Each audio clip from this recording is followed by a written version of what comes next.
Hello, it's Dawn here and welcome.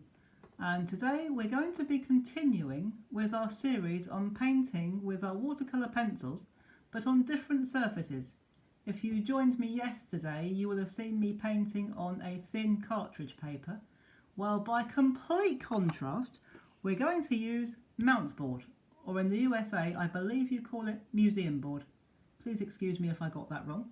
But it's this thick board that you use to mount paintings before they go into a frame. In the UK we call it mount board because it's used for mounting, among other things. So we're going to use this. It's not terribly thick, as you can see, but it is reasonably porous, not very. But I've started this little picture of a parrot and I've done the background, which is just a basic wash, and I'm going to continue. We're going to finish off, we're going to do the wing, the eye and the beak. And they're slightly different techniques, which is why I've left it at this stage, so that you can see how the different techniques react with the mount board. So we're going to start off with a dry into wet technique, and we're going to do a feathering dry into wet. And we will need to do this just a little bit at a time, because it does dry. Despite its thickness, it does dry quite quickly. And I'm going to use a nice bright red for this, because parrots sometimes have this lovely bright red feathering. And the only problem with doing it this way, as you can see, it will pill. In other words, it will flake off a little bit sometimes, but that's one of the joys, or horrors, whichever way you like to call it. Which is why I did it this way, so that you can just see, you get an idea how it reacts, or how it might react. And I'm putting this on fairly thickly. And my only dislike about painting is painting on the edge.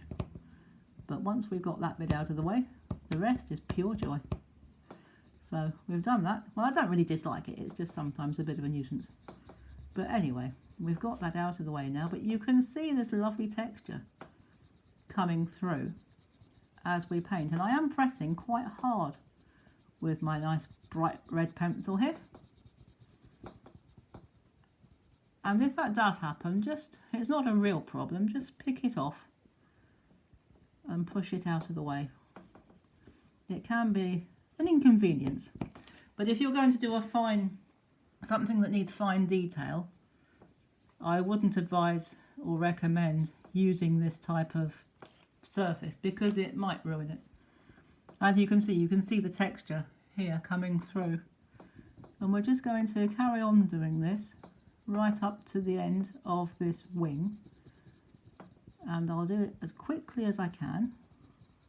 In fact, what I might do, just to make it a little bit quicker and to show you the different way the board reacts when you do it the other way around, because it is beginning to tear quite a lot here, as you can see, which is why I did it this way, so that you can see perhaps how not to do it.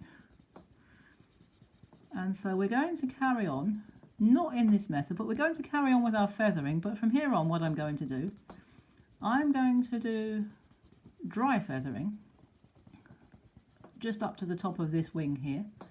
And then what I'm going to do, I'm going to paint the water over the top of it, so that you can see that hopefully it will react a lot more favourably and it won't tear the surface of the board.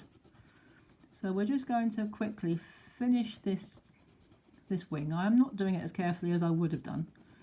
It's just really a technique exercise to show you how the different techniques react with this board. So if I was to do this for a proper painting, I'd probably take a lot more time and a lot more care. But this is just a demonstration, so it doesn't really matter too much. So there we go, there's our red on. And I'm going to take my water and I'm going to paint the water over that colour. And as you can see, that goes on a lot more smoothly and it doesn't tear. So what we're going to do is we're just going to very quickly bring that down. And because it tears, it does take one colour into another. So you can see the blue here has interfered with the red a little. So that's another reason why it's not a good idea to do it that way. But that's okay. Now we're going to do the eye, I think.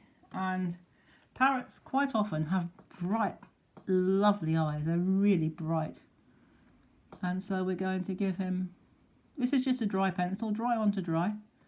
Nice bright pencil. And I'm not going to give them a black pupil, they quite often are, but this is a dark sepia, so it's almost a black. It's a very, very dark brown. Just like that. And I'm going to use that brown to go around the outside of the eye, because that will make the eye really pop and stand out like that. So there we go, we're nearly done.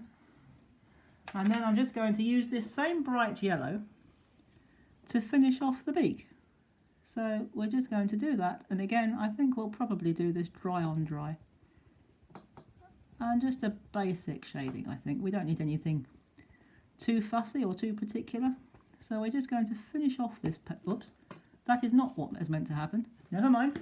Plan B, if the pencil breaks, get another one. So that's alright. We'll just get another yellow, that's because it's probably a bit damp. That's okay, no problem at all. Just have another pencil on hand if you're going to do this. Only ever happens on video, never happens anywhere else. So never mind. So there we go, we got there in the end. Sorry about the pencil breaking, they don't usually do that. But there is our parrot with the different techniques. And as you can see here, it hasn't fared too well when we've put the dry into wet. But when we do it the other way around, wet onto dry or dry on dry, this board behaves a lot better. So I hope this has given you an idea of what you can do, and perhaps even more importantly, what you shouldn't do with mount board or museum board. And if you pop back tomorrow, I will be showing you a different surface to paint with our watercolour pencils and how that will react. So I'll see you then. And in the meantime, stay safe, take care and have fun with your paintings. Bye bye for now.